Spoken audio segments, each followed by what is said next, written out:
Well, howdy, and welcome back once again to a fabulous episode of the Withlacoochee River Report.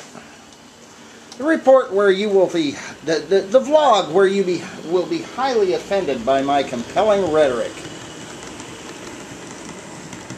Well, the train sales season at Dana's is over.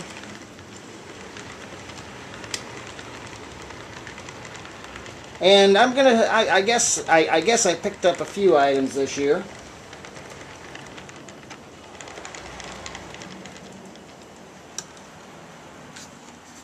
Well, as you can see, I've got a few new pieces of rolling stock on the layout.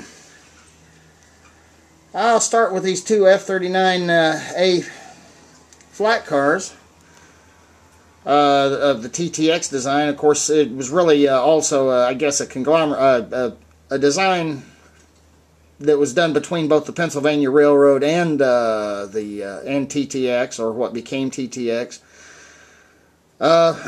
Trailer Train, of course, I guess bought a lot of these flat cars. I really liked what I saw. These are your piggyback cars of the 1950s and 60s. They were the precursors of what we call today's intermodal operations. I did not know Athearn had brought these cars out back in the 70s. Then I picked up this here boxcar. Now this one I picked up at this last sale that was held on April 2nd over at Dana's. I got it for $3. It's a branch line kit. Now there's a few bad areas on the car where the previous owner had, left some glue splotches and stuff. The car will be weathered.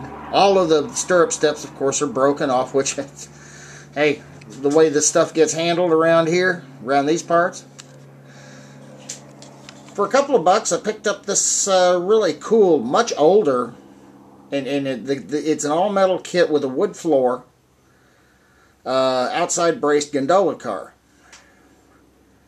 It's a pretty nice looking car. I like it. It's got ancient, and I mean ancient, number 4 KD couplers on it. A lot to be said about KD, and I'm going to get to that here in just a little bit in this vlog. I picked this one up at Dana's. This nice looking F3 belonged to one of the bigger customers of Dana's, and of course he passed away, so he's no longer a customer. That GP7 I already owned. I picked up the Seaboard F3, which is one of the powered locomotives in this consist. I picked it up for $25. It's an old Cato F3. It was put out by Stewart back in the 80s. You know what? You can say what you want, but they hold their own even today. There was a lot of other stuff I picked up that I just don't have time to show today, but I just wanted you to see, kind of what I'd been picking up over the past year.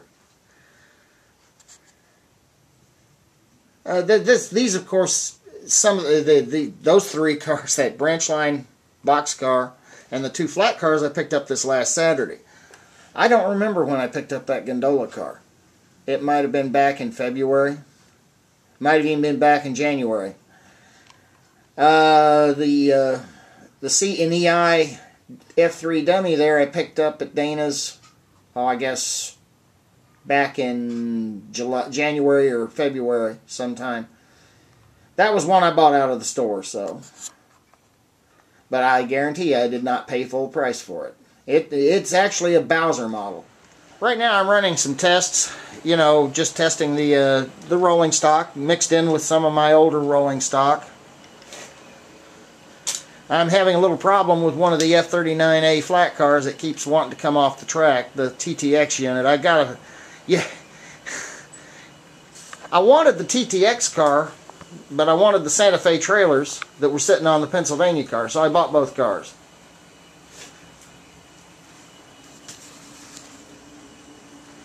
They roll fine throughout most of the layout, but I get onto this one turnout and that one car is causing me a problem. The rest of the train goes through it just fine, but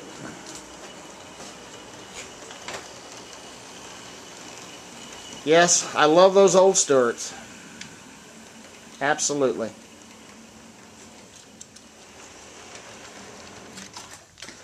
And then, of course, there's my electrical problems.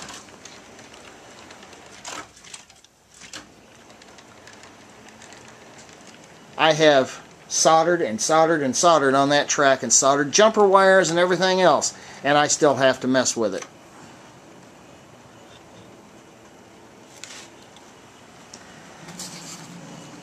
Let me get back over here so that I can see if that car is going to jump the track again. I may have to put a pair of trucks under it, who knows.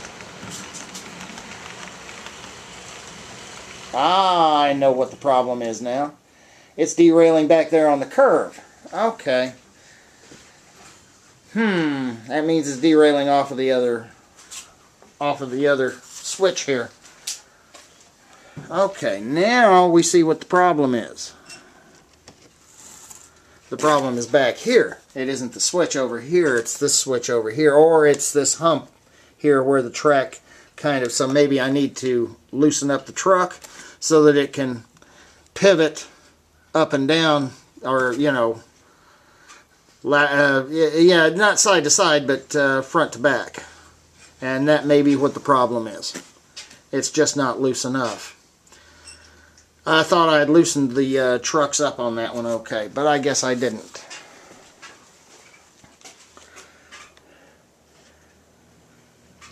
Let me pull the train on into the station here. Yep, it rolls through that turnout just fine, so it's not the turnout, and it's not even that car on that turnout.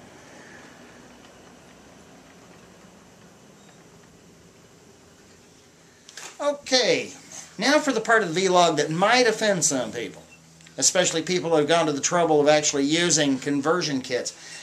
And this is involving KD couplers. Now, as anybody knows, I like my KD couplers. I will, in a heartbeat, I will throw away McHenry's or Easy Mates or anything that's put out by anybody but KD. Now, recently I acquired an ABB set of War Bonnet F7s, Bachmann Plus. So I wanted the conversion kits to convert the couplers over to KD couplers. Well, what I ran into here was a situation where not only did it not work as advertised, it did not bring the units, you know, a scale 3 feet apart, you know, at your door jambs, like it had advertised.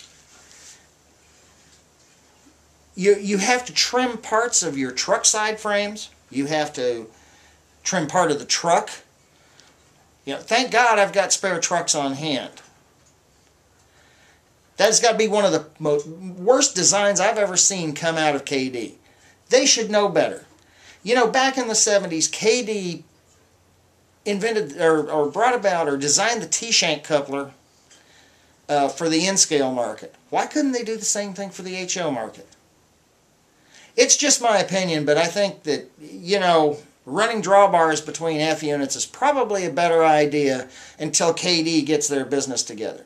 I realize that the best setup I've seen so far for bringing the locomotives closer together, the A's, B's, and A's, closer together at the backs, at the flat end, is put out by who was it that puts out those diaphragm kits? Streamliners Unlimited or something like that. Anyway, I'd have to look it up to see. You know, Dana carries these items, and they're fantastic, but they only work on the older Athearn Blue Box F units. That is, the coupler conversion only works on the Athearn Blue Box units. The diaphragms will work on any F unit, but that's just my opinion. But I think that KD really dropped the ball on this. And also, when it comes to the Stewart F units, they dropped the ball there too. I am not going to make modifications to the trucks any longer. There's no excuse for that. As far as running KD couplers, I will still continue to run KD couplers. They're the best on the market, no question of it. But I think that one design flaw for both the Stewart units as well as the Bachmann Plus units, it's my opinion that, KD really dropped the ball. They got in a hurry to get something out. What gets me is KD has nothing to fear from the likes of people at McHenry or any of the other Chinese crap that's brought in here to imitate them. That's just my opinion. And of course, I find out it's also Dana's opinion and several other people's opinion. Those conversion kits are junk, especially for what they charge for them. Hey, till next time, happy railroading.